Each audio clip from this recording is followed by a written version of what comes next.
For years, I've heard, by 2019, China will catch us. There's only one problem. Trump got elected in 2016. Over what authority you have to order the country reopened?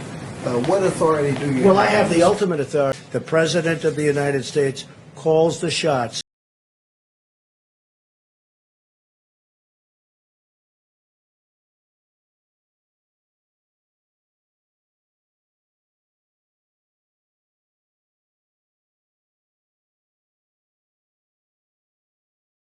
When someone is president of the United States, their authority is total.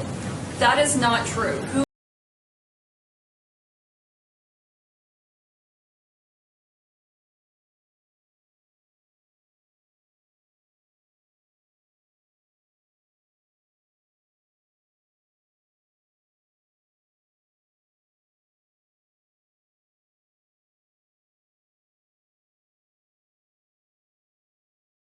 Welcome back. We're here with House Speaker Nancy Pelosi, and we've asked her to share something from her home for a little late show and tell.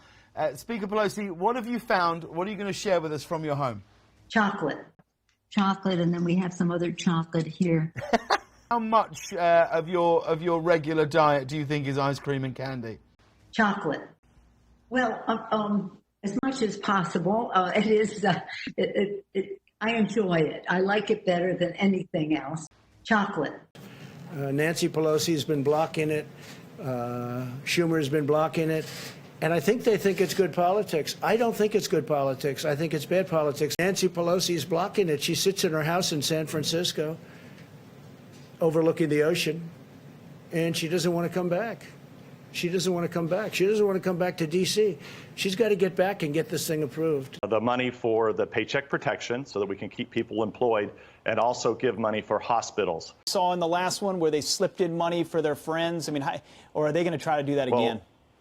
Well, we can't. The only way you can prevent it is by not giving them the votes, okay? But at the end of the day, you have to judge, is it okay to not be paying people that can't mow their lawn in Michigan versus $25 million for whatever the hell the Democrats want to use for the Kennedy Center?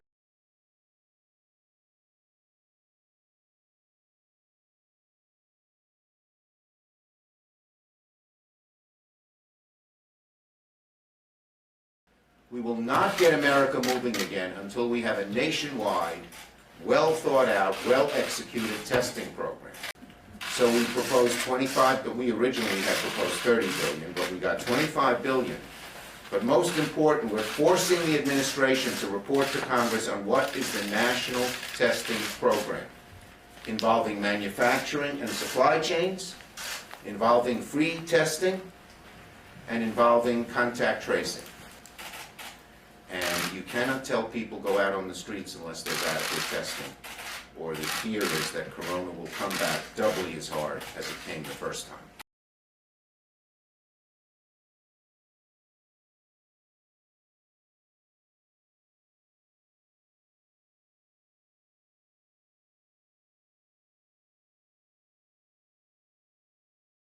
The hospitals that are hurting are hospitals that are treating corona patients, and many hospitals that may not be treating many corona patients, but they are foregoing elective surgery. So in my state alone, hospital after hospital is furloughing and laying off people. As I mentioned on the floor this week, St. Peter's in Albany is laying off 700, St. Joseph's in Syracuse is laying off 700, and these are not hotspots. Of the four major things we pushed for, we got three. Over Republican resistance, but they knew they needed us. The one we didn't get was state and local government. We're deeply disappointed. It is not state and local government. It is policemen and firemen. It is bus drivers. It is people who work in hospitals. There are many municipal hospitals and many others who are vital, and they should not be laid off. And that's why we wanted to help state and local governments. We did get one change, just one, but it's important. We got a commitment from the President and Secretary Mnuchin that they will be able to use their state and local money that the feds are giving them, whether in COVID-3 or COVID-4, to deal with revenue losses, and that's very important.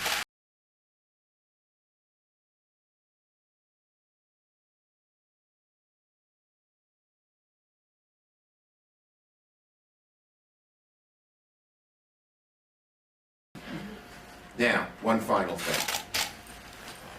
There will be a big, broad, bold COVID-4. And at the top of the list is a big, robust state and local plan. We're going to fight for that and many more things in COVID-4, which I think will be soon upon us because the nation will demand it.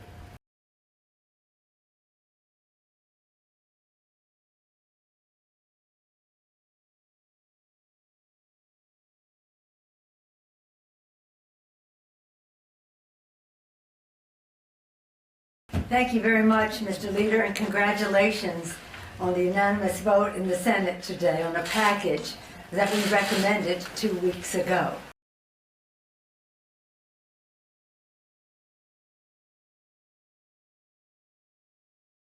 Two weeks ago today, Secretary Mnuchin called me and he said he wanted $250 billion, $250 billion, and he wanted it in 48 hours.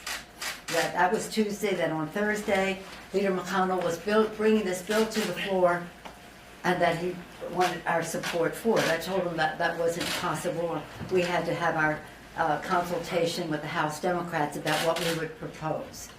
The next day, the 8th of April, that was the 7th, on the 8th, working together, congressional Democrats came together around a proposal described by the distinguished leader already on how we address the underbanked, how we address those in rural Native American, veterans, women, people of color, small businesses that are considered the underbanked, how they could be into the loop. Because it was a principle for us that we were not going to spend hundreds of billions of taxpayers' dollars to harden the disparity in access to capital that already exists in our economy.